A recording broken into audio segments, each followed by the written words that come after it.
premier objectif, la première réflexion que nous avons menée dans le cadre de notre association que nous avons structurée dans un cadre interprofessionnel, je le précise, amont, production, aval, le premier objectif était de faire une approche auprès du consommateur pour savoir ce qu'attendait le consommateur d'un port de montagne.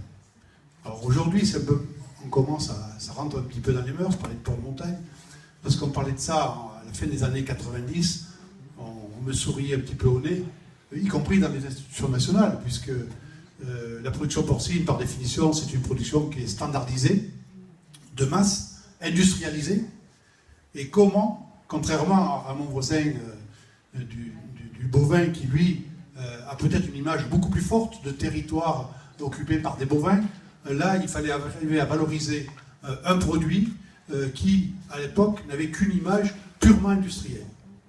Et donc, c'est pour cela que nous sommes partis du consommateur, avec la rédaction d'un cahier des charges, ce que pouvait attendre le consommateur d'un produit de montagne.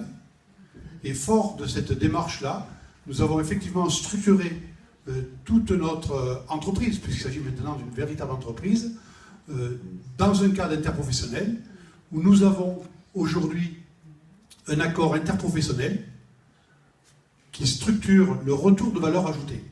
Je m'explique. Nous avons fixé entre éleveurs, abatteurs, découpeurs et salaisonniers la répartition de la valeur ajoutée que l'on veut créer à chaque fois qu'on vend 1 kg de viande ou de charcuterie cuite ou sèche, parce qu'on ne vend pas une carcasse de porc, on vend des pièces. Donc à chaque fois qu'il y a 1 kg de jambon, qu'il y a 1 kg d'épaule, qu'il y a 1 kg de barbière, à chaque fois, il y a une valeur ajoutée qui était fixée sur chaque kilo de produit d'un commun accord entre le salaisonnier, l'abatteur découpeur et le producteur. Fort de cet accord, nous avons défini le retour qui appartient à chacun. Le salaisonnier ou l'abatteur qui vend au client final fait son business, ok, mais il a une partie de valeur ajoutée qui reste chez lui. À savoir que l'abatteur découpeur, aujourd'hui, si par exemple sur 100 de valeur ajoutée, il y en a 30 qui restent à l'abatteur découpeur pour qu'il fasse un travail de qualité, qu'on trie les carcasses, qu'on fasse des prises de pH, qu'on respecte les de procédure qui fait qu'un porc qui est abattu dans de bonnes conditions en a un bon rôti de porc. Ça paraît simple de dire, c'est plus dur à faire. Et 2 tiers pour le producteur, à savoir sur 100, il y a 70 qui revient au producteur. La valeur ajoutée générée depuis 2 ans maintenant, c'est pas beaucoup pour l'instant. On a démarré à 0, vous voyez, il y a 2 ans. Aujourd'hui, on a créé à peu près, avec 200 producteurs qui adhèrent à la démarche et une dizaine d'entreprises, on est à 300 000 € de valeur ajoutée qui remonte au producteur ou qui reste à l'abatteur découpeur. Nous sommes sur une croissance à 25% par an. On espère que ça va durer. L'objectif, c'est pas de rester avec 200 producteurs, puisqu'en France, il y en a 600. Lorsque j'ai entrepris mes responsabilités à la FNP à l'époque, c'est-à-dire en 1985, j'ai l'air d'un vieux con, nous étions 1200.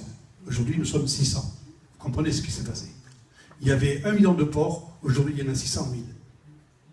Et ce qui me faisait dire à l'époque que ce qui était important, ce n'était pas le nombre de cochons, c'était la valeur ajoutée qu'on était capable de générer par porc produit.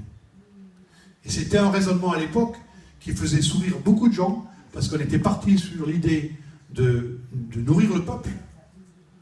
Sauf que nourrir le peuple, c'est bien, mais si le producteur ne se nourrit pas lui-même, ça ne sert de rien. Voilà. Et je suis prêt après à répondre à toutes les questions en matière de structuration de la filière.